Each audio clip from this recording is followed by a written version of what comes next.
Hi, my name's Phil Williams and we're going to have a look at this, the new bass amp from Ashdown. This is the Klystron Bass Magnifier. It's a 1000 watt bass head. It's a lovely looking piece of gear. This one's made in England. And also we've got the neodyme cab here, which is a 4x10 cabinet. Nice light cabinet, weighs 32 kilos, so it won't break your back, and sounds really, really great. This cab sounds fantastic. So head-wise, it's got a fairly kind of retro look to it. We've got a valve in it on the front end, and it's a transistor power amp stage. On the front here, we've got the input, and then underneath this we have a knob for passive active basses. There's a push flat, so you can just push your EQ. This little button will flatten out all the EQ just to hear what your EQ is like as flat. Basically, the amp sounds great when you plug it in. I think that's always a good sign with an amp. You plug it in immediately before you actually even do anything. It sounds good. So we move along to the EQ stage, and we've got bass on a rotary knob, middle and treble, all on rotary knobs. And then we've got these little graphic sliders in between that cover the frequencies in between each of these, in between your bass, middle and treble. So it works a little bit like a graphic EQ with 3 knobs. Down to the bottom, we've got this rotary knob that brings in the valve, the preamp valve. You can have it fairly clean, and then as you move it round, it gets kind of dirtier. This is great actually for a lot of applications. I mean, it really does add not only kind of a dirty edge, but actually adds a kind of an edgy, glassy edge to it, which is really nice. It kind of makes the bass kind of stand out. It's great. We've got an in-out button for that. Then we've got EQ in and out, so you can take the EQ in and out here.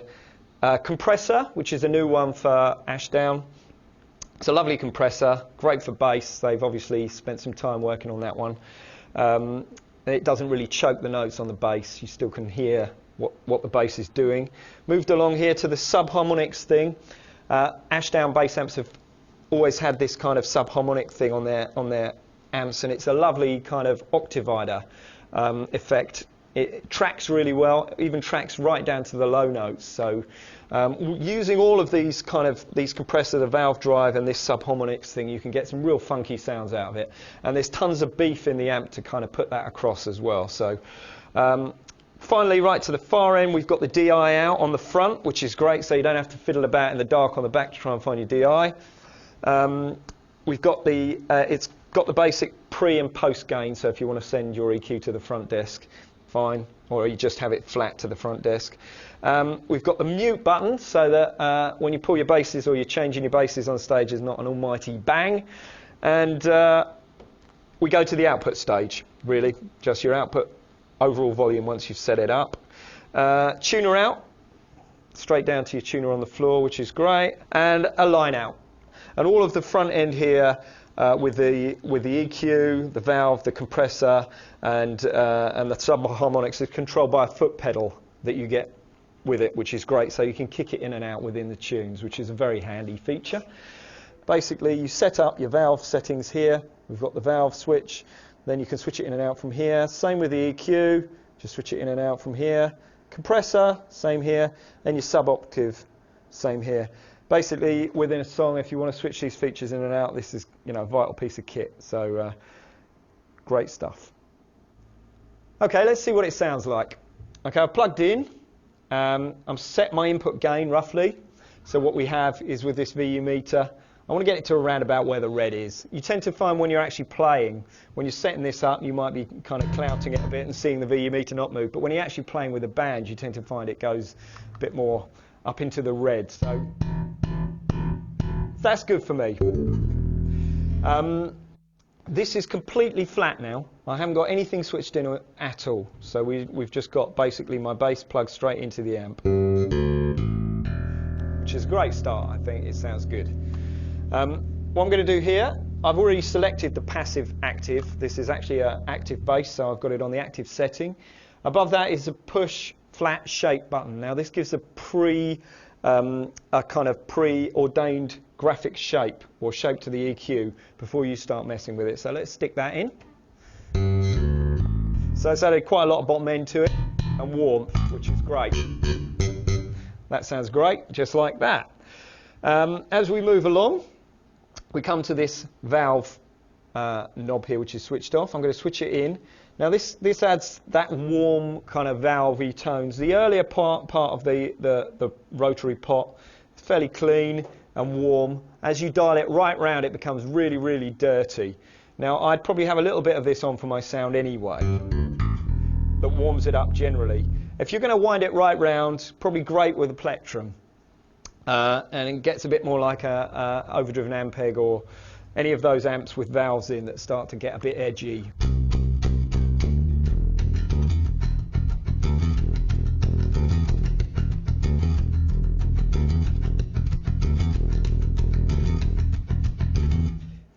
You can hear the valve breaking up. It gives you that kind of rocky valve, overdriven valve sound.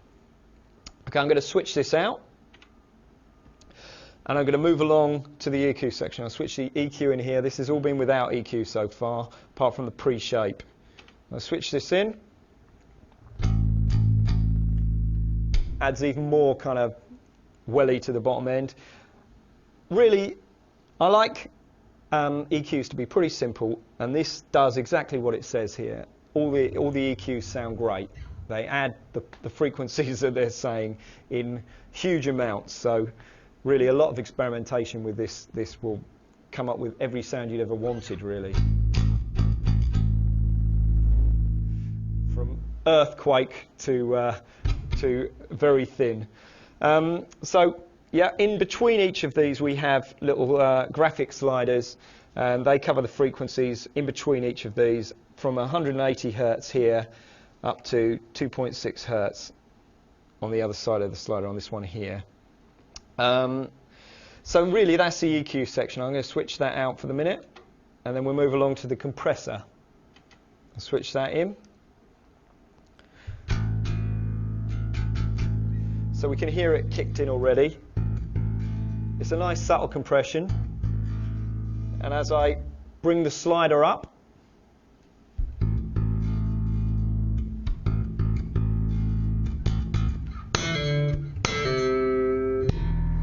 it'd be great for maybe if you're playing some chordal stuff.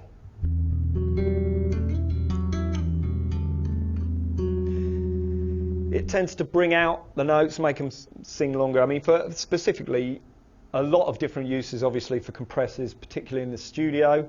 But if you're playing solo stuff, they're always a nice feature. Bringing out maybe even harmonic stuff just sounds great.